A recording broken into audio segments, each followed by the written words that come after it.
Selamat pagi dan salam sejahtera bagi kita semua. Perkenalkan, nama saya Dion Kusuma dari program studi PJJ Manajemen Universitas Siber Asia. Pada kesempatan ini, izinkan saya memaparkan proposal penelitian saya untuk mata kuliah metode penelitian manajemen yang berjudul Analisis Pengaruh Work-Life Balance dan Lingkungan Kerja terhadap Kinerja Pegawai dengan Kepuasan Kerja sebagai variabel mediasi pada Direktorat Jenderal Bea dan Cukai atau DJBC. Presentasi ini akan saya bagi menjadi 6 bagian, dimulai dari latar belakang masalah, kemudian rumusan atau tujuan penelitian, analisa teori, rangka konseptual, beserta hipotesis, metode penelitian, dan diakhiri dengan teknik analisis data, serta jadwal pelaksanaan penelitian. Kita mulai dari latar belakang.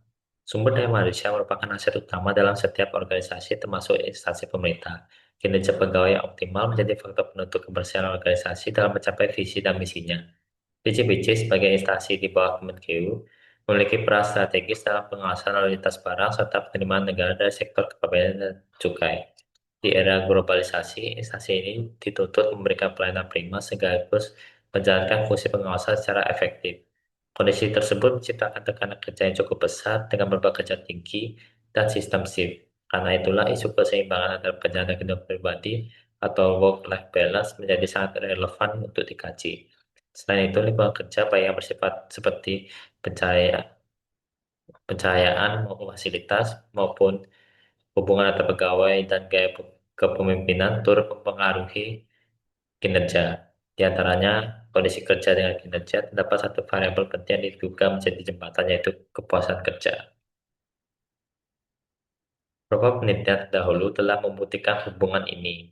Arifin dan Wahyudi tahun 2022 menemukan bahwa work-life balance berpengaruh positif terhadap kinerja karyawan melalui kepuasan kerja.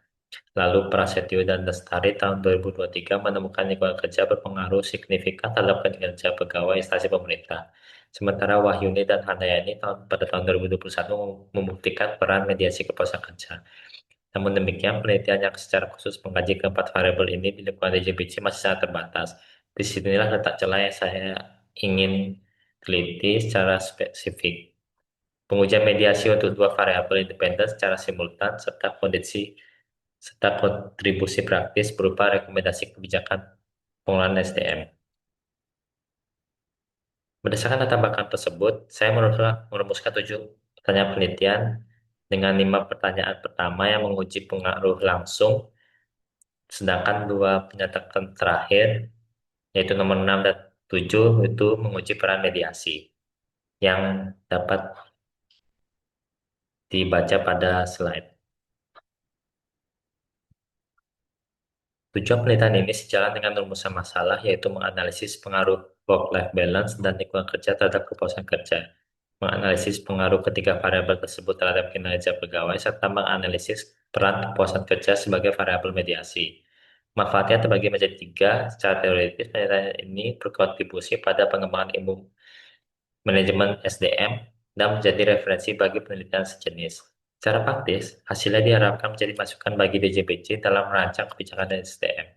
Dan bagi saya pribadi, penelitian ini menjadi sarana penerapan ilmu yang telah dipelajari selama perkuliahan.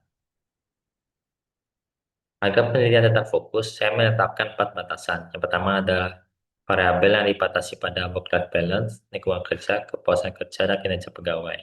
Lalu kedua, responden dibatasi pada PNS aktif di DJBC. Yang ketiga, penelitian dilaksanakan pada satu rentang waktu tertentu dalam periode tahun 2026. Dan yang keempat, metode analisis yang digunakan adalah regresi linear berganda dengan uji mediasi melalui path analysis. Selanjutnya, landasan teori. Variabel pertama yaitu work-life balance mengacu pada Greenhouse dan Bethel pada tahun 1945, yaitu kondisi ketika tuntutan peran pekerjaan dan non-pekerjaan tidak saling bertentangan. Indikatornya mengacu pada McDonald dan Bradley, yaitu keseimbangan waktu, keseimbangan keterlibatan, dan keseimbangan kepuasan. Variabel kedua yaitu lingkungan kerja. Menurut Niti Semito, adalah segala sesuatu di sekitar kerja yang memengaruhi pelaksanaan tugasnya. Sedang Mayanti membaginya menjadi 5 visi dan non-visi. Variabel mediasi, kepuasan kerja, menurut Robin dan Judge, adalah perasaan positif terhadap pekerjaan sebagai hasil evaluasi karakteristik pekerjaan tersebut. Dimensia mengacu pada Lutans, mencakup pekerjaan itu sendiri, gaji, promosi, pengawasan, dan rekan kerja. Yang terakhir, kinerja pegawai menurut Mangkunegara adalah hasil kerja secara kualitas dan kuantitas yang dicapai pegawai sesuai tanggung jawabnya, dengan indikator kualitas, kuantitas, ketepatan waktu, dan kemandirian. Tabel ini merangkum 4 penelitian terdahulu yang menjadi rujukan utama. Keempatnya konsisten menunjukkan bahwa work-life balance dan lingkungan kerja berpengaruh terhadap kinerja dan bahwa kepuasan kerja berperan sebagai variabel mediasi. Persamaan penelitian saya dengan penelitian tersebut terletak pada variabel yang dikaji. Perbedaannya ada pada objek penelitian, yaitu pegawai di DJBC, serta pengujian peran mediasi secara simultan terhadap kedua variabel independen. Inilah kerangka konseptual penelitian. Work-life balance sebagai X1 dan lingkungan kerja sebagai X2 diposisikan sebagai variabel independen. Kinerja pegawai sebagai Y merupakan variabel dependen dan kepuasan kerja sebagai Z berperan sebagai variabel mediasi.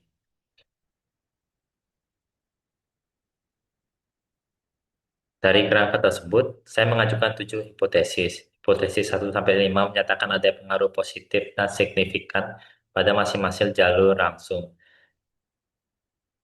Sementara hipotesis 6 dan 7 menyatakan bahwa kepuasan kerja memediasi pengaruh work-life balance dan lingkungan kerja terhadap kinerja pegawai. Hipotesis 1-5 akan diuji dengan T parsial, sedangkan hipotesis 6 dan 7 diuji dengan PET analisis dan uji Sobel. Masuk ke metode penelitian, penelitian ini menggunakan pendekatan kuantitatif dengan sifat deskriptif dan kausal, berlandaskan filsafat positifisme sebagaimana dikemukakan Sugiono pada tahun 2019.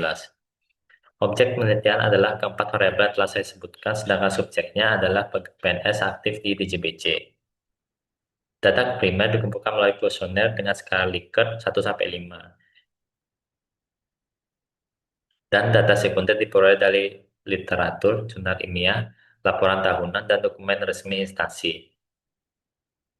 Seluruh pengolahan data dilakukan dengan IBM SPSS Statistik versi 26.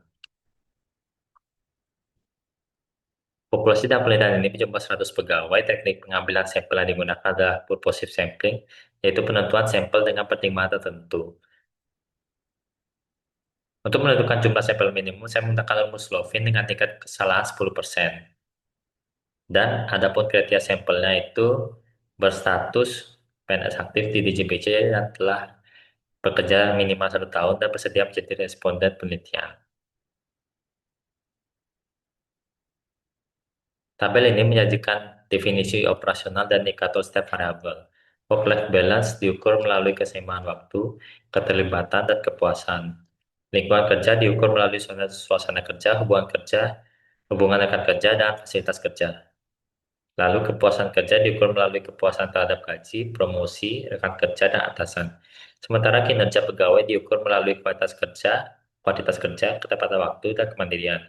Seluruh indikator diukur dengan skala Likert 1-5.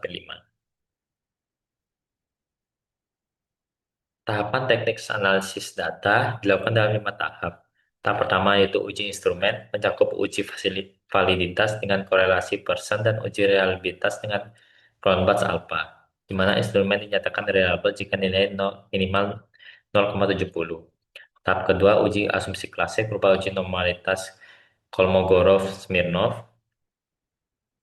Residual dinyatakan berdistribusi normal jika nilai signifikansinya di atas 0,05. Tahap ketiga yaitu analisis regresi linear berganda. Tahap keempat, uji kelayakan model melalui uji F dan koefisien determinasi adjust R kuadrat. Dan tahap kelima, uji hipotesis dengan uji T parsial dan juga dengan uji mediasi. Penelitian ini menggunakan 2 persamaan struktural. Persamaan pertama menguji pengaruh X1 dan X2 terhadap Z, yaitu kepuasan kerja. Lalu persamaan kedua menguji pengaruh X1, X2, dan Z terhadap Y, yaitu kinerja pegawai. Untuk pengujian mediasi, saya menggunakan prosedur Baron dan Kini tahun 1986 dengan 4 kondisi. Apabila setelah variabel mediasi dimasukkan, pengaruh langsung berkurang, maka terjadi mediasi parsial. Apabila menjadi tidak signifikan, maka terjadi mediasi penuh. Hasil ini akan diperkuat dengan uji sobel untuk menghitung signifikansi efek tidak langsung. Penelitian ini akan dilaksanakan di BJBC di bawah Kemenkeu selama 6 bulan dari Juli hingga Desember 2026. Dimulai dari penyusunan proposal dan studi literatur, dilanjutkan pengambilan data melalui kuesioner, analisis data, penulisan laporan, hingga revisi dan finalisasi pada akhir tahun. Demikian pemaparan proposal penelitian saya. Melalui penelitian ini, saya berharap dapat memberikan kontribusi ilmiah bagi pengembangan manajemen SDM sekaligus rekomendasi praktis untuk peningkatan kinerja pegawai di lingkungan DJBC. Saya menyadari bahwa proposal ini masih jauh dari sempurna, sehingga saya sangat terbuka terhadap masukan dan saran yang membangun. Atas perhatian Bapak, Ibu, dosen, dan rekan-rekan, saya ucapkan terima kasih. Selamat pagi.